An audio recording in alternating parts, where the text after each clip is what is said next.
Tuhan Allah kami, saatnya tiba kami mau mendengarkan firman. Kami siapkan hati dan pikiran kami, berbicaralah Bapa.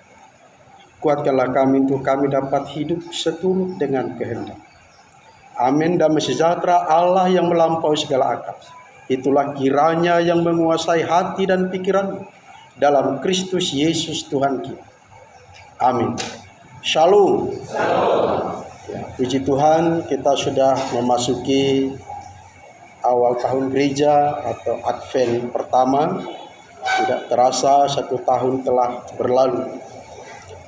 Firman Tuhan yang menjadi pedoman hidup kita diambil dari kitab Yesaya pasalnya yang ke-11. Ayat yang pertama sampai yang ke-10. Tidak ada yang akan berbuat jahat di atas atau yang berlaku busuk di seluruh gunungku yang kudus, sebab seluruh bumi penuh dengan pengenalan akan Tuhan seperti air laut yang menutupi dasarnya. Maka pada waktu itu taruh dari pangkal Isai akan berdiri sebagai panji-panji bagi bangsa-bangsa. Ia akan dicari oleh suku-suku bangsa, dan tempat kediamannya akan menjadi mulia.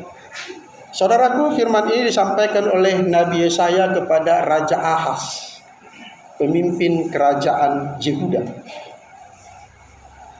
Raja Ahaz saat itu dibujuk oleh Raja Israel bernama Raja Pekah. Jadi Raja Pekah di utara memimpin kerajaan Israel, dan Raja Ahaz di selatan memimpin kerajaan Yehuda. Raja Pekah membujuk supaya Ahaz meninggalkan sekutunya Asyur dan bergabung dengan sekutu Israel, Syria. Jadi bukan menyuruh meninggalkan sekutu Asyur atau Syria untuk mengandalkan Tuhan, tetapi meninggalkan daging yang satu beralih kepada daging yang lain yang sama-sama manusia. Itu sebabnya Yesaya bernubuat tentang kerajaan. Jadi apa yang disampaikan oleh Nabi Yesaya tidak terjadi pada ketika itu, tetapi terjadi kemudian dan terus terjadi dan akan terjadi lagi sampai pada habis kitab daripada Yesaya. Itu penuh dengan nubuatan tentang masa yang dijanjikan ini, tentang kedatangan Raja Damai. Kita tahu bersama, setelah Yesaya menyampaikan nubuat ini, sesungguhnya tidak pernah ada damai di Israel. Bahkan sampai Mesias datang, disalibkan, dikuburkan, bangkit kembali sampai hari ini. Sungguh damai yang dimaksud, di mana singa dengan serigala, domba dengan ular beludak bermain bersama dengan anak yang baru cerai susu, itu tidak pernah terjadi.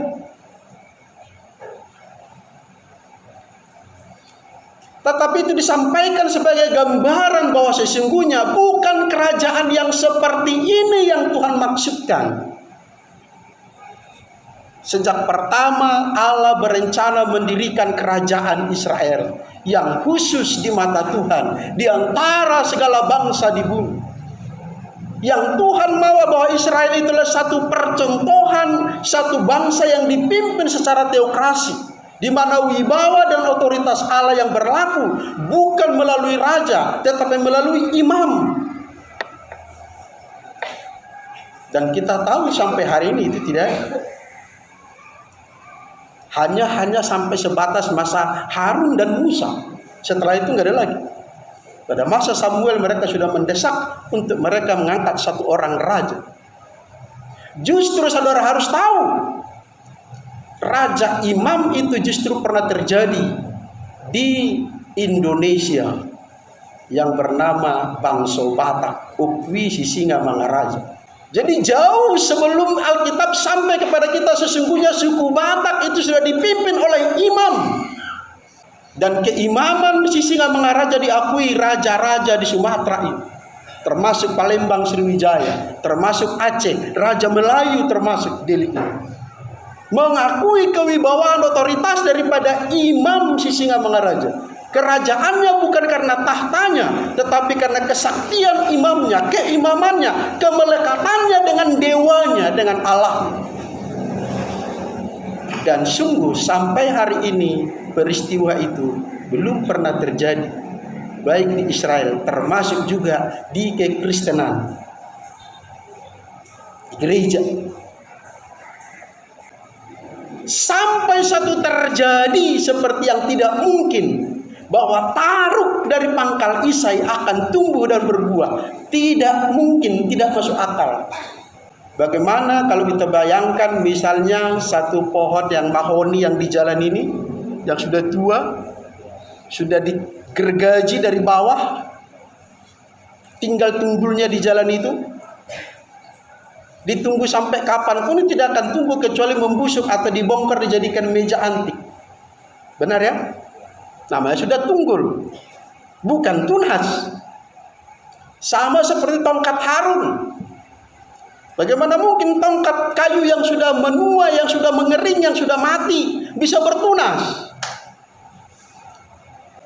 Tetapi ini satu pertanda bahwa bagi Tuhan tidak ada yang mustahil. Bahwa Tuhan tidak menganggarkan makhluk-makhluk hidup untuk Dia. Kalau pada makhluk hidup ini tidak bisa diandalkan lagi, Tuhan akan bisa membuat makhluk mati menjadi alat memuliakan Dia. Yesus bilang ketika Dia hendak dibawa ke Yerusalem, ketika orang-orang Yahudi menyuruh murid-muridnya supaya diam, kalau mereka ini diam, batu-batu ini akan berbicara. Kalau kau Raja Ahaz tidak mau bertobat kembali kepada Tuhan, kembali mengandalkan Tuhan, berhenti mengandalkan raja-raja, berhenti mengandalkan kuda perangmu, engkau akan lenyap. Dan selain kau masih ada keturunan daripada Isai, bapaknya Daud, akan muncul keturunan Daud yang lain selain daripada kau. Dan itu tidak lain tidak bukan, itu Yesus. Sebab sampai kerajaan itu bubar, tidak ada satu raja pun yang mampu mewujudkan damai yang dimaksud oleh Nabi Yesaya ini. Termasuk apa yang reformatornya kerajaan Yehuda. Tidak ada raja seperti Yosia, kata Alkitab. Sebelum dan sesudahnya tidak ada raja yang setaat Yosia berbalik kepada Tuhan. Tetapi pada masa Yosia pun tidak ada damai seperti yang dimaksud di sini. Bahkan Yosia pun harus mati dalam keadaan tidak damai. Sudah bertobat, sudah meninggalkan berhala-berhala, sudah menghancurkan rumah ibadah di Betel yang disembah oleh 10 suku di Samaria. Tetapi pun demikian, Yosia mati dalam keadaan tidak terhormat di medan perang. Tidak ada damai.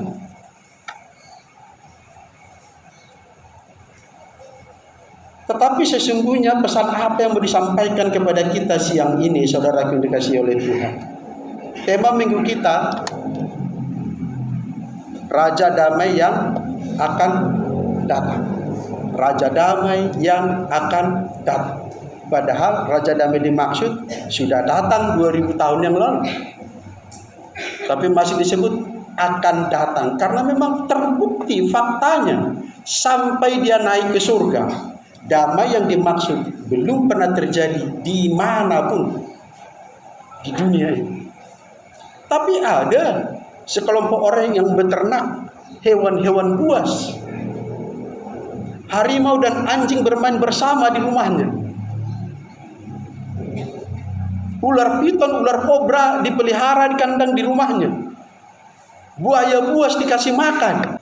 Itu bukan buayanya karena sudah bertobat, tapi secara sistem, secara psikologi, secara ilmu ilmu hayat atau biologi, hewan itu bisa diatur menurut pola makannya. Itu sebabnya hewan-hewan bisa dimanfaatkan para sirkus-sirkus. Karena hewan itu bisa dilatih berdasarkan pola makan. Bagi hewan itu yang penting makan aman, sudah. Karena tujuan hidup hewan hanya untuk makan. Enggak makan, kawannya pun dimakan. Enggak makan juga, anaknya pun dimakan, namanya juga hewan. Tapi kalau dikasih makan dengan teratur, disuruh ngapain pun mau. Dan itu bukan damai yang dimaksud di Alkitab. Sebab harimau yang mereka pelihara tetap diberi makan daging. Buaya yang mereka pelihara tetap dikasih makan daging. Alkitab berkata, binatang-binatang itu makan rumput, makan jerami, bukan makan daging. Jelas bukan damai yang itu yang dimaksud oleh Tuhan. Tetapi ini menyampaikan kepada kita bahwa Raja Damai yang dimaksud adalah satu contoh, satu tindakan bagaimana Tuhan mau memperdamaikan dirinya dengan manusia yang berdosa, yang bercela, yang tidak terlepas dari kelemahan dan kealpaan. Tapi Tuhan mau memperdamaikan dirinya. Ini baru namanya Raja Damai, bukan Raja Damai. Ya, orang-orang tua masih ingat Raja Damai kan? Sampai populer beliau itu gara-gara bisa mengumpulkan istri-istrinya sampai berapa? 10 orang dalam satu rumah. Maka disebut dia Raja Damai. Alasannya, kamu aja satu istri nggak bisa damai di rumahmu, katanya. Satu istrimu tiap hari kau berbeda. Aku istriku 10, satu rumah, aman kami damai. Makanya digelari dia Raja Damai. Tapi apakah itu dia mau memperdamaikan dirinya dengan Tuhan? Tidak kan? Bukan damai itu yang dimaksud. Dan inilah yang akan terjadi dengan bangsa Yehuda. Tunggul Isai akan bertumbuh dan tunasnya akan berbuah lebat. Bukan kau raja yang cocok untuk Raja Israel ini. Tapi ada Mesias yang tepat untuk memimpin bangsa ini. Secara manusia tidak mungkin. Memang saudara dikasihi oleh Tuhan, kedamaian itu adalah modal utama untuk bangsa ini bisa dibangun. Dimanapun negara, kalau tak aman, kalau tak damai, tidak bisa membangun. Itu sebabnya bangsa-bangsa sekarang ini lomba-lomba membangun sekutu. Sekarang sedang digaungkan ada sekutu baru. Cina, India, Indonesia, Arab, Rusia. Untuk mengimbangi dominasi Amerika. Yang sama-sama punya sekutu yang kuat. Persis sama seperti kejadian dalam Alkitab itu. Asyur atau Syria. Waktu itu Mesir sudah sedang keadaan bangkrut. Yang jaya waktu itu Asyur dan Syria. Israel pro Syria, sekutu Syria. Yehuda sekutu Asyur. Nah, kalau perang kedua sekutu ini berarti yang nomor Marangi, yang bersaudara akan terjadi perang hadap-hadapan. Dan namanya juga sekutu dengan sekutu. Itu sebabnya kenapa pemimpin-pemimpin termasuk bangsa kita bagaimana supaya bangsa ini tetap aman dan kondusif, bisa investor masuk, supaya ekonomi berjalan, pembangunan berjalan. Memang perlu damai, perlu aman, perlu nyaman. Tapi bukan berarti karena pentingnya aman kita mau jadi didikte, dijajah. Seperti dilakukan oleh raja-raja Israel ini. Mereka bangsa pilihan Tuhan. Mereka bangsa yang khusus di mata Tuhan. Tapi mereka lebih memilih menjadi bangsa taklukan kepada Syria dan Asyur. Meninggalkan Allah mereka. Oleh sebab itu engkau tidak mungkin kuharapkan datang kepadaku, maka akulah yang harus datang kepadamu. Itulah makna firman Tuhan ini. Yesus Kristus sang Raja Damai yang sesungguhnya itu, dialah yang memperdamaikan dirinya dengan manusia. Dan yang kedua, dari peristiwa yang kita lihat tadi, singa, serigala, ular beludak duduk bersama, bermain bersama di tempat yang sama. Ada dua hal di situ yang harus kita ingat. Secara natural itu pertanda bahwa Tuhan itu memperdamaikan, Raja Damai itu memperdamaikan manusia dengan Tuhan dan manusia dengan alam. Minggu yang lalu gempa dahsyat melanda Cianjur ya. Hampir 300 nyawa melayang. Sebenarnya saudara yang dikasihi Tuhan, kalau manusia itu melekat kepada Allah, sesungguhnya dia mendengarkan suara Allah. Dan Allah berbicara bukan hanya dalam hati manusia, tetapi juga lewat tanda-tanda alam. Sebelum bencana yang kita sebut bencana itu terjadi, Tuhan memberi tanda-tanda alam. Sudah berapa lama terjadi pergeseran kerak bumi di Jawa? Bahkan bahwa akan ada terjadi gempa, bencana.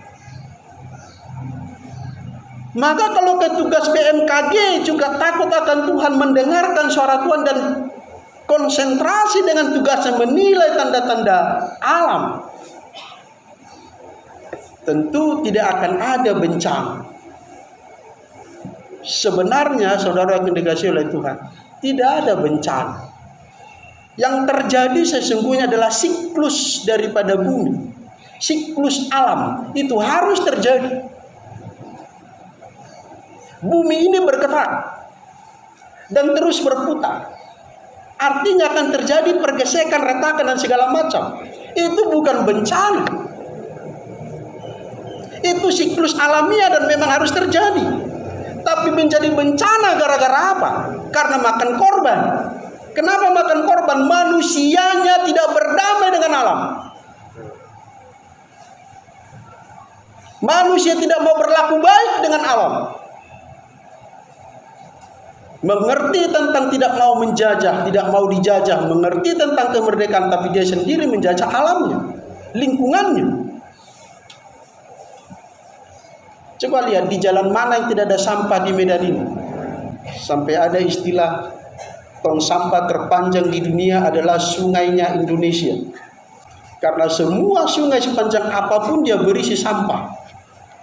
Lalu kalau sudah terjadi siklus alam yang memang harus terjadi itu, plus manusia tidak peka terhadap tanda-tanda alam, plus sudah tidak berdamai dengan Tuhan, wajar banyak korban jiwa.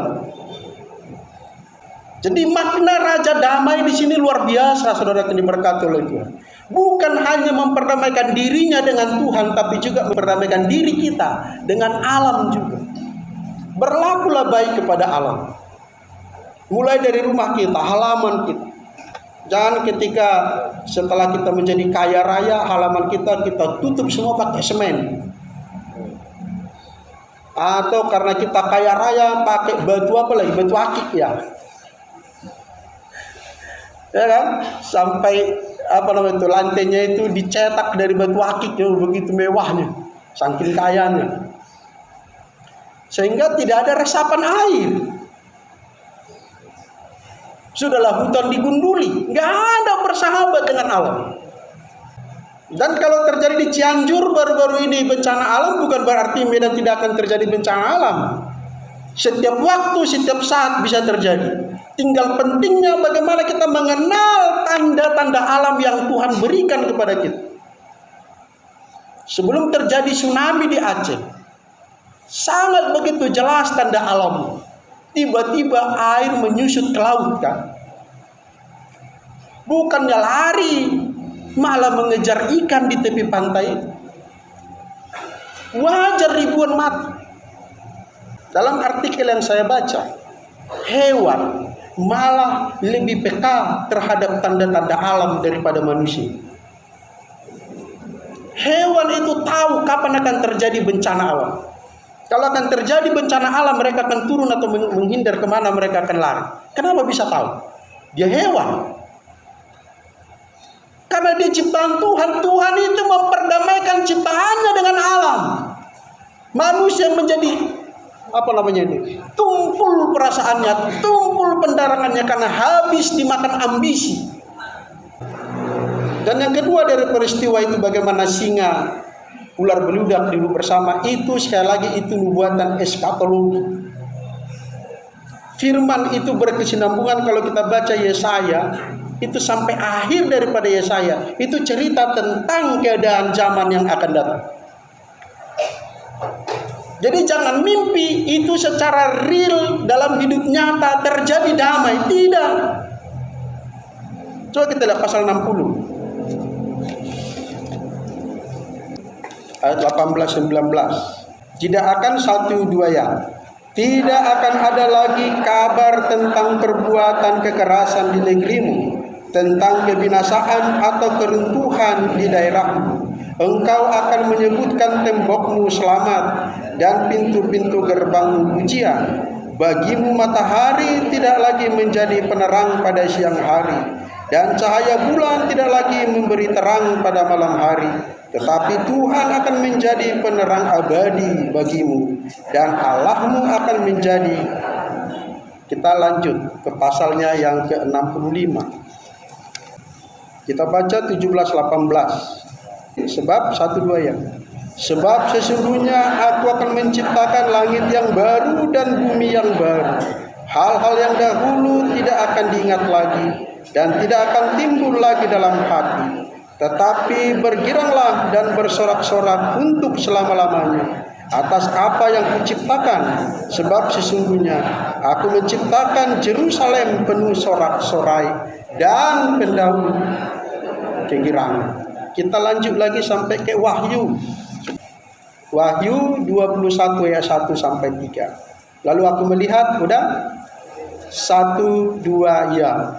Lalu aku melihat langit dan bumi yang baru, sebab langit yang pertama dan bumi yang pertama telah berlalu, dan laut pun tidak ada lagi.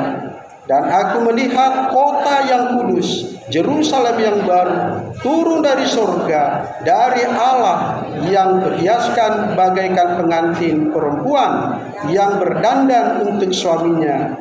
Lalu aku mendengar suara nyaring dari tahta. Lihatlah, kemah Allah ada di tengah-tengah manusia, dan ia akan bersama-sama dengan mereka. Mereka akan menjadi umatnya, dan ia akan menjadi Allah. Inilah damai yang dimaksud. Damai secara natural yang dimaksud tidak mungkin terjadi di bumi yang ini, yang lama ini, yang pertama ini.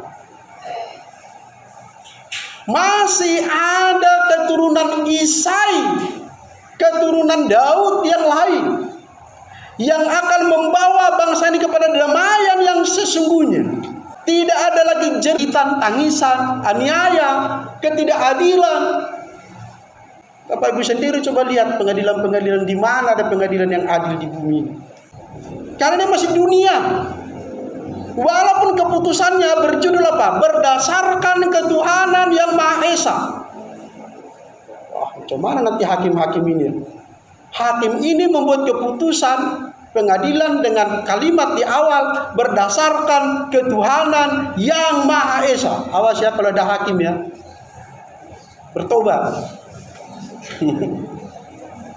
Memang sekarang semua jadi bisnis. Pengadilan itu tidak lebih dari bisnis, jadi perputaran uang ada di sana. Itu viral di media sosial, pernyataan Kapolri yang pensiun, bukan yang ini. Kalau mau jumpa Kapolri 3 perkara, ya, mau naik jabatan, ya kan? Mau naik pangkat apa? Ngambil jabatan, pokoknya yang 3 itu. Kalau enggak mungkin ketemu. Bayangin. Jadi mungkinkah ada damai yang real secara materi, secara natural di bumi? Tidak mungkin. Tapi itu akan kau alami baik di bumi, baik di surga. Bagaimana bisa? Ini yang terakhir mau saya sampaikan kepada kita, perintah Tuhan ini. Kita baca ayat 9 dari perikop Yesaya tadi. Ayat 9 yang kita baca cukup, biar tidak terlalu banyak. Tidak ada 1 2 yang. Tidak ada yang akan berbuat jahat atau berlaku busuk di seluruh gunungku yang kudus, sebab seluruh bumi penuh dengan pengenalan akan Tuhan, seperti air laut menutupi dasarnya. Saudara pun dikasihi Tuhan, kalau saudara rindu mengalami damai yang dimaksud yang tadi, maka pertama, berdamailah dengan Tuhan. Berilah dirimu diperdamaikan dengan Tuhan. Karena hanya orang-orang yang berdamai dengan Tuhanlah yang diberi wewenang menjadi anak-anak Allah, yang diberi wewenang mengenakan kemah yang baru, tubuh yang baru. Tubuhnya akan habis, akan lenyap, tapi diganti dengan tubuh yang baru. Tubuh yang baru itulah yang boleh layak masuk dalam kerajaan Allah yang abadi. Yerusalem yang baru, bumi yang baru, langit yang baru. Saudara kita saksi Yehova bilang surga itu adalah bumi ini yang diubah oleh Tuhan. Yang nanti yang di surga hanya 144.000 orang. Tapi tadi sudah kita baca dengan terang benderang, bumi yang lama tidak ada lagi, laut pun tidak ada lagi. Berarti jelas mereka salah. Bukan bumi ini yang disulap jadi surga. Bumi ini akan lenyap, habis semuanya bersama planet-planet yang lain. Tapi Tuhan akan berikan bumi yang baru, langit yang baru, Yerusalem yang baru, di mana di sana ada raja tunggul Isai, keturunan Isai, anak Daud, Yesus Kristus yang menjadi raja. Dan kamu bersama-sama dengan saya di sana, duduk diam, tentram, bermain bersama binatang-binatang buas yang selama ini kita sebut buas. Yang sebenarnya mereka itu tidak buas. Tapi kenapa mereka menjadi buas? Mereka tidak punya sumber makanan. Semua yang hidup butuh makan. Kalau nggak ada makanan ya saling makan. Itu yang terjadi sejak peristiwa manusia jatuh ke dalam dosa. Nah, tapi apakah berarti hanya nanti kita merindukan damai? Sekarang enggak, salah. Ada dua lukisan yang masuk final yang bertemakan damai. Lukisan yang pertama, lukisannya berisi danau, gunung, dan sinar mentari yang dipantulkan oleh danau ke bukit-bukit di sekitar danau itu yang hijau. Yang satu gersang tandus tapi ada air terjunnya. Dan di jurang air terjun itu ada menggelantung sarang burung. Burungnya bertengger di sarang. Yang mana pemenang lukisan dengan tema damai? Orang berpikir danau itu, karena ini gersang dan ribut. Tapi saudaraku, pemenangnya siapa? Yang ribut tadi. Kok bisa? Karena ada burung yang bisa menikmati damai di tengah-tengah keributan itu. Itulah damai yang sesungguhnya. Ini yang mau saya sampaikan kepada kita, pesan Tuhan siang ini. Damai yang secara real itu tidak akan kau dapati di dunia ini. Keadilan secara natural tidak akan kau dapati di dunia ini. Tapi itu akan kau lihat, itu akan kau nikmati, itu akan kau rasakan, itu akan kau lakukan di dunia yang baru, di bumi yang baru yang Tuhan sediakan bagimu dan bagimu. Tetapi secara spiritual sesungguhnya orang-orang Kristen, anak-anak Tuhan, para tebusan Tuhan harus bisa menikmati damai sejahtera di tengah hiruk pikuk dunia ini. Itulah damai yang sesungguhnya. Berapa orang selalu berpendapat begini, saya ingin pergi ke pantai, berteriak sepuas-puasnya, melepaskan keluhan yang ada dalam hati. Lalu kalau dia pergi ke pantai, berlomba kuat suara dengan hemburan ombak, dia berteriak sepuas-puasnya. Apakah setelah pulang selesai masalahnya? Dia tetap pulang dengan masalahnya. Dia sampai ke rumah dengan masalah yang sama. Tapi ketika engkau mengikuti nasihat daripada Nabi Yesaya ini, berhentilah mengandalkan akal budimu, berhentilah mengandalkan manusia, berhentilah mengandalkan kepintaranmu, strategimu, taktikmu, kelicikanmu. Berhentilah, kembalilah kepada Tuhan, berteriaklah kepada Tuhan. Di sana kan kau dapat merasakan yang namanya damai sejahtera yang melingkupi bumi seperti air laut menutupi dasarnya. Maka saudara dikasih oleh Tuhan, ketika kita pulang nanti, nikmatilah damai. Damai itu nggak ada di Medan. Damai itu nggak ada di Yerusalem. Saya sudah ke Yerusalem ya. Di sana pun ada pencopet juga. Ada juga hotel-hotel tempat maksiat juga. Ada juga di sana orang-orang ateis. Jadi jangan sampai kau berpikir urusan pengopung ya namburu. Saya tidak puas meninggalkan dunia ini sebelum kupijak namanya kota Yerusalem. Jangan. Aku mau cepat-cepat meninggalkan dunia ini supaya aku masuk dalam Yerusalem yang baru. Itu yang betul. Di sanalah damai itu. Kalau ke Yerusalem sana sini coba bayangkan. Aduh, saya pening jadinya. Berapa miliar per bulan uang Indonesia habis ke sana. Saya bongkar sedikit rahasianya ya.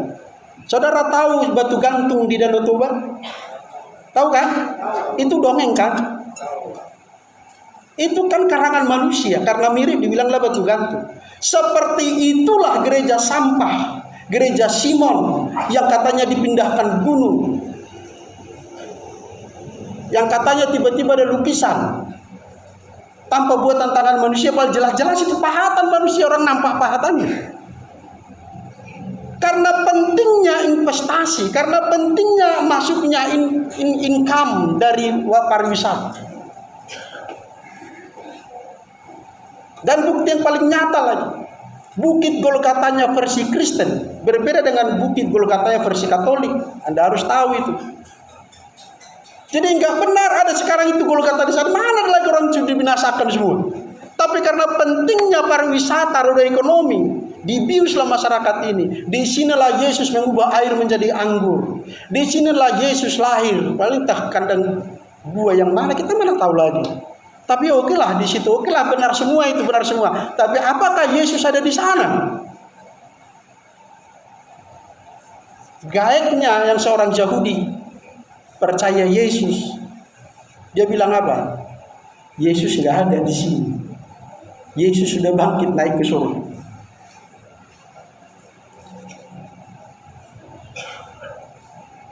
Lebih baik nikmati Yerusalem, damai bersama keluarga, jalan-jalan ke Danau Toba, daripada menghabiskan puluhan juta hanya untuk satu orang pergi ke sana. Ya. Jangan ada lagi prinsip seperti yang saya sampaikan tadi. Saya tidak puas meninggalkan dunia ini sebelum kakiku menginjakkan Yerusalem. Salah, jangan. Sesungguhnya lebih subur, lebih enak, lebih makmur makanan dan kota Medan ini daripada Yerusalem. Di sana tertib, iya betul. Di sana bersih, iya betul. Tapi makanan di sana sama sekali tak enak, nggak cocok dengan lidah kita. Ya, damai yang dimaksud bagaimana kita memanajemen persoalan di antara hiruk pikuk dunia ini bisa kita adem. Dan saya sudah nikmati itu ya. Saya nikmati itu setiap saat. Persoalan silakan datang. Bahkan saya tantang setan Belzebul itu. Setan, bertambah lagi persoalanmu. Silakan serang aku lagi dengan caramu dan segala penjuru, silakan. Saya tidak takut dengan engkau. Kenapa? Di dalamku ada Yesus, amin, yang jauh melampaui segala persoalan seperti laut menutupi dasarnya. Kalau kau mengenal Tuhanmu, kalau kau mengenal Allahmu, melekatlah dengan Dia, maka damai yang sesungguhnya itu kau rasakan, kau nikmati. Sungguh hidupmu bahagia. Tanpa uang pun kau menikmati bahagia. Sampai Ayub berkata, tanpa daging pun, biarpun kulitku rusak, tanpa daging pun, aku tetap melihat Allah. Amin. Mari kita berdoa. Bapa, kami telah mendengarkan firman-Mu. Firman-Mu ya dan amin. Ada sesuatu yang tidak mungkin kami capai di dunia ini dengan segala cara kemanusiaan kami.